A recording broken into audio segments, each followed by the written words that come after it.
Para você que não acredita, eu vou trazer o benefício da dúvida. Para você que já acredita, eu trarei então o benefício de ter ainda mais certezas. Eu sou a doutora Armanda Rufino, médica psiquiatra, facilitadora na abordagem sistêmica, e hoje eu vou falar para vocês nesse vídeo sobre aquela parte mais sutil da nossa vida, aquela parte que não pode ser medida nem palpada. Então eu pergunto para você, como é que você lida com aquilo que você não vê? E se você não enxergasse algo de muito profundo, que embora você não esteja vendo, pode estar atuando na sua vida de uma maneira muito significativa.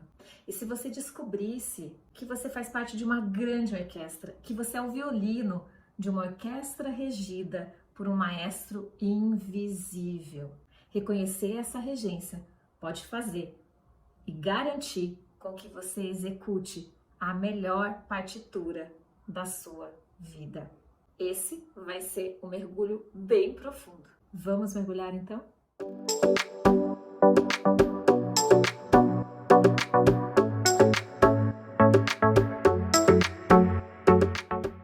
Esse é o tema do meu terceiro eixo, da minha metodologia, a metodologia REMAR. O primeiro eixo é sobre a saúde psíquica, a saúde das nossas emoções, da nossa mente, a nossa saúde física, individualmente falando, porque tudo, afinal, começa em nós. O segundo eixo fala sobre a saúde das nossas relações. Nós, de maneira horizontal, conectados com o outro. E o movimento básico desse eixo é a reconciliação com nossos principais vínculos. E o terceiro eixo fala sobre uma conexão vertical, a nossa ligação com algo maior que nos conduz. Através desses três eixos é possível ressignificar a nossa doença, a nossa saúde e a nossa cura, nos deixando livres para que a gente possa viver o nosso potencial máximo de evolução. Se você quiser saber um pouquinho mais sobre o segundo e o primeiro pilar, você pode clicar nos links abaixo. Então, vamos lá para esse terceiro eixo. E eu vou começar falando para você que ainda duvida daquilo que não pode ser medido. E aí eu começo falando como médico e como cientista que nós somos. Sim, porque para nós médicos e cientistas é muito difícil a gente lidar com aquilo que não pode ser medido nas nossas tabelas, na nossa estatística e referenciado através da nossa bibliografia, que não consta nas referências bibliográficas. Só que tem um porém, eu como médica psiquiatra, dentro da minha especialidade, eu já estou muito acostumada a lidar com aquilo que não é palpável, porque a doença psiquiátrica, ela não aparece em nenhum exame de imagem, nenhum raio-x, nenhuma tomografia, ela não pode ser medida através de um exame de sangue e ela é tão real quanto uma doença física. E eu garanto para vocês que o impacto de uma gastrite é muito menor do que de uma depressão. Então a gente lida o tempo todo com aquilo que não pode ser medido e tem um alto impacto no nosso adoecimento e na nossa vida. Para além disso, dentro da própria psiquiatria, a gente já tem uma área ligada à espiritualidade. Psiquiatria e espiritualidade. A pessoa que iniciou esse movimento e que leva isso adiante de maneira brilhante é o Dr. Alexandre Moreira de Almeida, médico do Rio de Janeiro, da Universidade de Juiz de Fora, que tem um núcleo de estudos de espiritualidade dentro dessa instituição, inclusive dentro da Associação Brasileira de Psiquiatria, e que fez simpósios maravilhosos falando desse tema de maneira científica, gente, de maneira científica, através de estudos, de metodologia, com títulos maravilhosos, né? Como chegar e como poder ir além, como chegar até a espiritualidade, como poder ir além na nossa vida, olhando para esse aspecto tão importante da nossa existência. Então vocês podem ver aqui que em termos de ciência, de medicina, de psiquiatria, a gente já sabe que saúde espiritual também é saúde mental. Há tempo, eu queria lembrar duas coisas para vocês então. Primeiro, nós não estamos falando aqui de religiosidade. O tema desse vídeo e meu terceiro eixo não tem a ver com religião, tem a ver com espiritualidade. A religião é algo humano, é uma instituição humana. O que a gente está falando aqui é algo para além do humano. É o que não tem a ver com instituição nem com algo palpável, com essa força maior que a gente não consegue traduzir e não consegue estruturar dentro de uma instituição. E outra coisa que eu queria lembrar para você é o seguinte, lembra do maestro que eu falei, da regência da orquestra? Essa é uma simbologia fantástica que eu vou fazer o link daqui a pouquinho. Fica aqui comigo porque esse link vai ser maravilhoso e nós vamos seguir o fio da meada um pouquinho mais.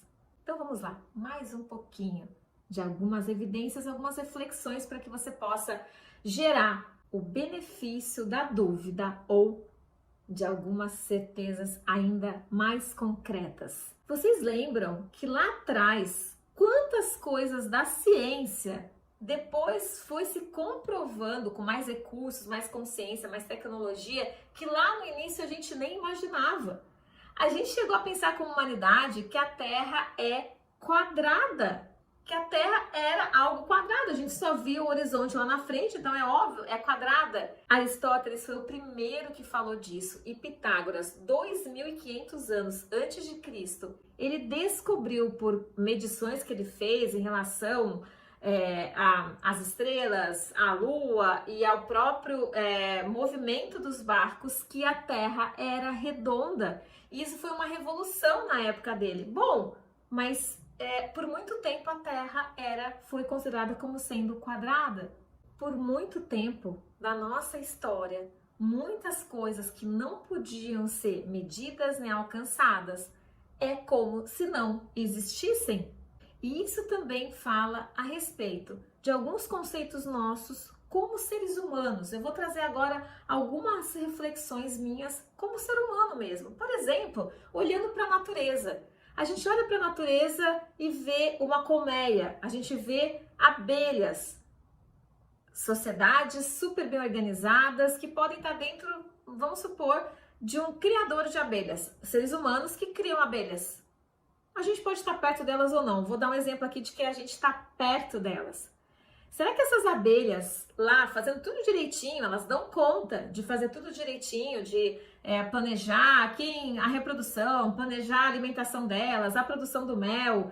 E aí o homem, como uma inteligência maior do que elas, um grau de complexidade muito maior, ele organiza de uma forma essa produção de mel, por exemplo, para que essas flores estejam mais próximas, sejam polinizadas, para que esse trabalho delas renda muito mais, para que seja maior a população de abelhas. E essas abelhas nem têm noção, gente, nem têm noção de uma inteligência muito maior do que elas, podendo conduzir as coisas com um grau de complexidade impensável, inalcançável para elas, para as formigas, para qualquer animal, inclusive os macacos, os primatas, que são aqueles mais próximos de nós. Eles não têm como alcançar o nosso grau de complexidade, ou seja, eles nem nos atingem. E quem disse que a gente, então, é a última etapa das cadeias? Em termos de animais, em termos de seres materiais ou não, quem disse que a gente é o último estágio? E que, para além de nós, também não existe realmente uma inteligência maior do que nós regendo tudo isso. E que da mesma maneira que para as abelhas é inconcebível, para nós também é. Ah, mas como que poderia ter uma inteligência muito maior que rege a nossa vida e coordena as coisas dentro de um propósito inalcançável, que não seja nós mesmos? Sim, é possível, porque a gente... Tem uma frase do Décio de Oliveira, meu grande mestre do IDESA, que diz o seguinte: a gente não sabe o que não sabe. Gente, essa frase é um tesouro, é um presente para vocês. A gente não sabe o que não sabe. A gente não concebe o que a gente não concebe. Em termos de ciência, a gente vai evoluindo para cada vez ter mais recursos e tecnologia para alcançar o que antes não era possível. Em termos da medicina também. E em termos humanos, a gente precisa abrir a possibilidade que isso aconteça. Então, por isso que eu deixo aqui o benefício da dúvida para você. Ah, mas não é possível provar que acontece. Mas também não é possível provar que não acontece ainda. Olha esse termo maravilhoso também, essa outra chave. Ainda. Porque em algum momento isso pode passar a ser medido e alcançado. Tudo depende do contexto, de onde a gente está e de um grau de humildade muito grande. A gente se reconhecer dentro da nossa grandeza como seres humanos nesse planeta, da complexidade assim, do nosso cérebro, da nossa inteligência, mas ainda assim, dentro e conectado com essa grandeza, assumir uma postura muito humilde e nada arrogante, de que nós podemos ser pequenos demais frente à inteligência desse grande universo em que esse planeta Terra e a gente, de maneira minúscula, habita. É verdade, gente, meu Deus, eu fico aqui pensando, né? Quantos planetas existe, quanto de universo existe dentro do universo que a gente nem sabe o que é de tão amplo. Olha que meus braços estão saindo do vídeo. E como é que a gente pode ter arrogância, eu vou dizer assim, a arrogância de achar que a gente controla tudo e sabe tudo o que está acontecendo daquilo que a gente nem sabe? Como? Se vocês me perdoem a minha indignação e eu vou me recompor agora para a gente partir para a última etapa desse vídeo. Mas é que isso é um ponto muito importante da gente chegar juntos nesse lugar de muita humildade. Desse lugar, a grandiosidade desse lugar de humildade frente à grandeza desse universo e da vida em que nós estamos mergulhados e inseridos. Bert Hellinger, o filósofo, que é o marco da nossa abordagem sistêmica, também trouxe um outro nome para a espiritualidade. Terceiro nível de consciência, Geist. Olha que linda a tradução para o português. Força conhecedora. Para além do primeiro nível de consciência individual, do segundo nível familiar, Hellinger nos traz esse terceiro nível de conhecimento de fluxo na vida, o nível em que todos nós que fazemos parte, desde a nossa família até a humanidade, podemos ser incluídos, podemos estar unidos através de um sentimento de paz, de quando tudo e todos que fazem parte realmente podem fazer parte e estar conectados. A força conhecedora sabe mais de nós e do nosso sistema, de tudo que nos rege, muito mais do que nós mesmos. Para você que já acreditava e que agora tem mais certezas ainda, eu te convido para dançar, eu te convido para tocar nessa grande orquestra da vida. Sim, nós somos violinos, nós somos instrumentos dentro de uma grande orquestra. Você já se imaginou nesse lugar? Eu vou trazer para vocês uma simbologia agora, para concluir, como eu tinha prometido ali na metade do vídeo, que nos lembra que existe uma parte muito importante que só a gente pode fazer. Nós podemos ser nosso diapasão, nós podemos afinar nosso instrumento, nós podemos tocar de uma forma e atuar nessa orquestra de uma forma única, exclusiva, que só a gente pode colaborar. Porém, sim, nós estamos relacionados com os outros instrumentos, é importante que a gente tenha essa sincronicidade e com o maestro, porque toda orquestra tem um maestro. Nesse caso, um maestro invisível, que não vai aparecer de maneira racional e nem com uma partitura escrita, mas que vai nos dar evidências, sinais não mentais, sinais que os nossos sentidos vão perceber, que o nosso coração vai intuir. Sincronicidades que acontecem na vida, acasos que não podem ser acasos, que pela probabilidade seria impossível de ser acaso. Então são milagres quando o improvável começa a acontecer, ligações, percepções, respostas, o lugar certo, a pessoa certa, e quando a gente vê, a gente está fluindo, um fluxo de uma orquestra sendo regida pelo melhor maestro. E essa conexão com esse maestro nos demanda confiança. A confiança na vida, naquilo que a gente não pode enxergar. Isso demanda da gente muita confiança, que não pode ser medido, enxergado, visto.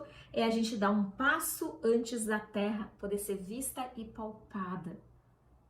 Esse maestro, através da confiança, faz com que então essas antenas nossas de confiança que a gente vai desenvolvendo ao longo da vida se conectem com a varinha dele, a varinha mágica dele, de reger a orquestra.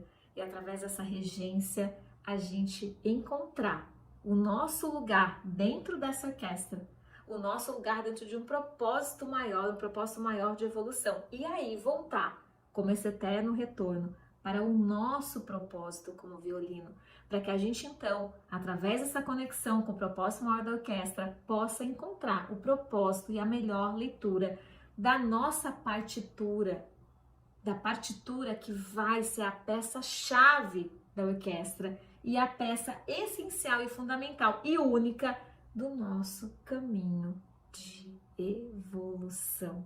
Então, quando a gente humildemente assume a grandiosidade do nosso lugar e se conecta com algo muito e muito e muito maior, que não pode ser medido e alcançado, chamado esse grande maestro, que alguns chamam de Deus, outros de Alá, que eu chamo de uma inteligência suprema, a inteligência mestre que nos guia. Quando a gente pode fazer esse grau de conexão, a nossa vida toma uma proporção e toma um significado que a gente não pode então descrever em palavras, e por isso que a nossa mente jamais pode alcançar. A nossa mente a serviço é maravilhosa. A nossa mente conduzindo nunca vai poder ser nosso melhor maestro. Então, queridos, é isso. Terminamos nosso mergulho de hoje com essa reflexão final. A gente então emergiu, a gente veio para a superfície e subiu no nível a mais. Se você gostou desse conteúdo, desse material, deixe o seu like aqui, me siga no canal, ative o sininho para que você possa ser avisado de todos os vídeos semanalmente elaborados aqui por mim. E eu te espero na nossa próxima jornada. Até breve, até sempre!